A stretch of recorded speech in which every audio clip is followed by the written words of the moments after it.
The most important area in this country. He has taken strides that others would not take and has shown courage and commitment. And we wanted him to address us tonight. He broke his schedule to fly in and be with us. And I want to bring him tonight so he can get back to his duties, but he wanted to be here as Eric Holder was this morning. Will you welcome from President Obama's cabinet the Secretary of Education for the United States, the Honorable Arne Duncan.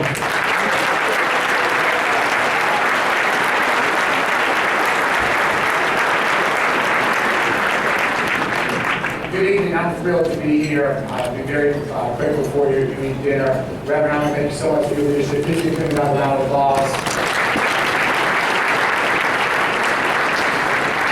He and I and his good friend, Newt Gingrich, went on a couple city tour. We still talk about it. And we all learned something with my respect and admiration for Reverend only through during that time.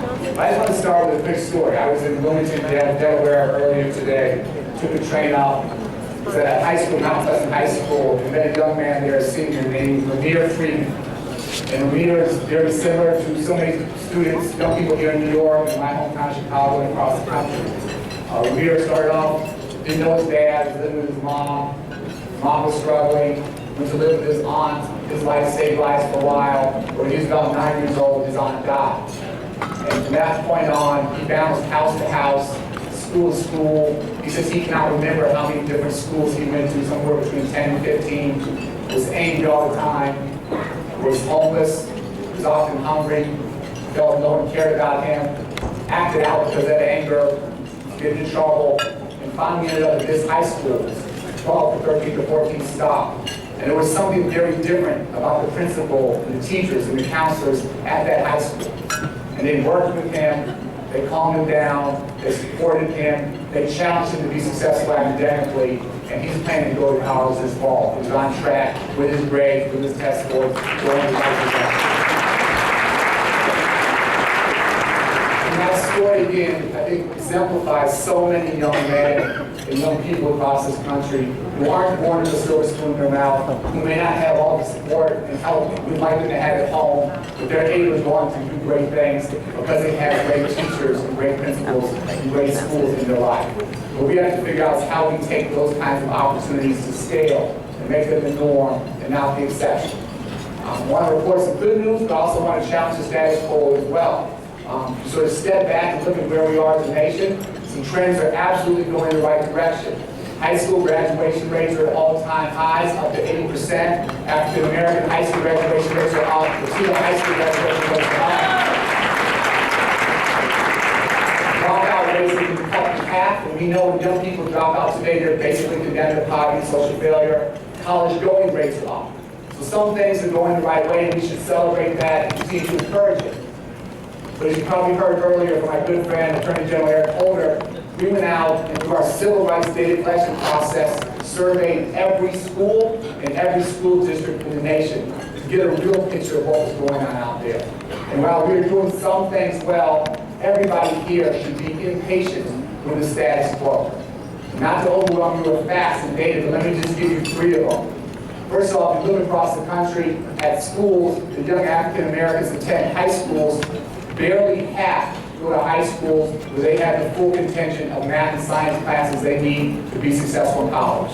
So barely half have access to algebra 2, and calculus, and chemistry, and physics. When you look across the country, within school districts, teachers who work in high minority schools, high Black Latino schools, get paid less than teachers who work in schools that are predominantly white. Think about that. So the teachers who are taking on the toughest assignments, working in the inner city, get paid less than their peers who work in more affluent areas of the city. And finally, one thing that stunned me, we're working so hard to increase access to PK. President Obama has made this a cornerstone. Your Mayor de Blasio here has been just a champion. Please give him a round of applause. We have to increase access, we have to increase the quality of it. It can't be about access, it has to be high quality. As we looked across the country, and I was stunned at this, we had thousands of 4-year-olds in pre-K who are being suspended from pre-kindergarten.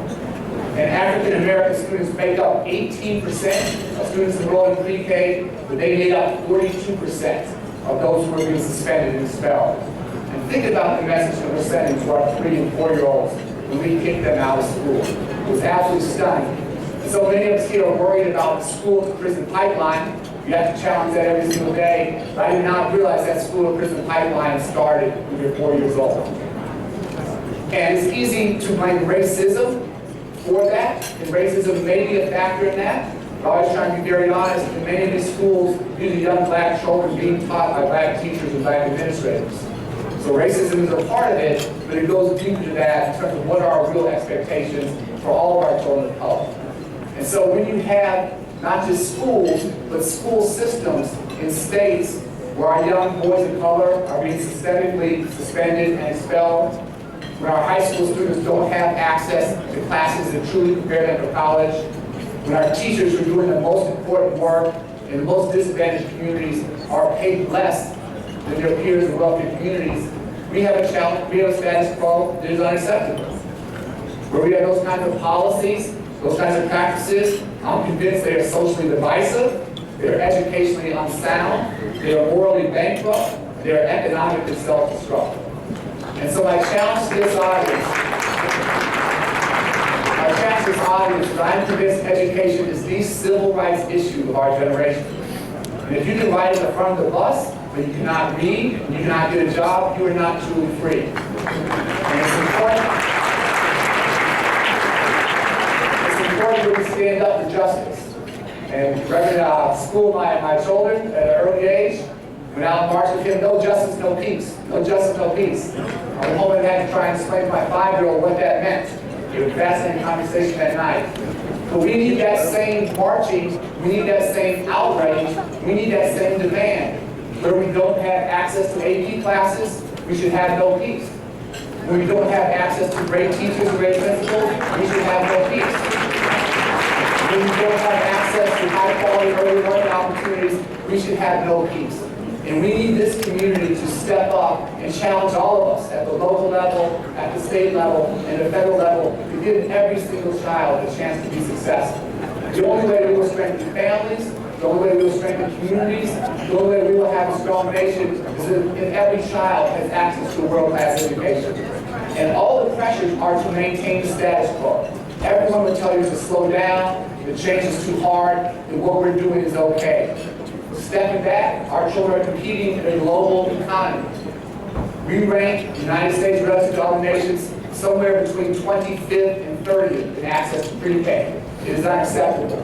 Math and reading scores, K-12, somewhere between 15th and 20th. College graduation rates. We were first one generation ago, today we're 12. So in none of those areas, early childhood, K-12, higher ed, in none of those areas should we as a nation be proud. When the nation struggles, we know what that means for our young children of color and how much further behind they are.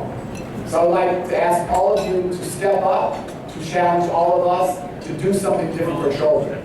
And it's very easy to blame politicians across the political spectrum, but I don't blame politicians, I blame us, and we are the politicians that we vote for. Far too many politicians talk the talk, but they do not walk the walk. So I challenge you to hold me and the President accountable, to continue to improve the status quo and challenge it. I challenge you to support your governor as he challenges the status quo and tries to raise standards and raise expectations and evaluate and support teachers and principals in very different ways. I challenge you to support your mayor as he tries to create a new world of opportunity for our babies and get them off to a good start. But don't let anyone tell you the status quo is good enough. We have a lot of hard work to do, and together we will get there. Thank you so much. Have a great day.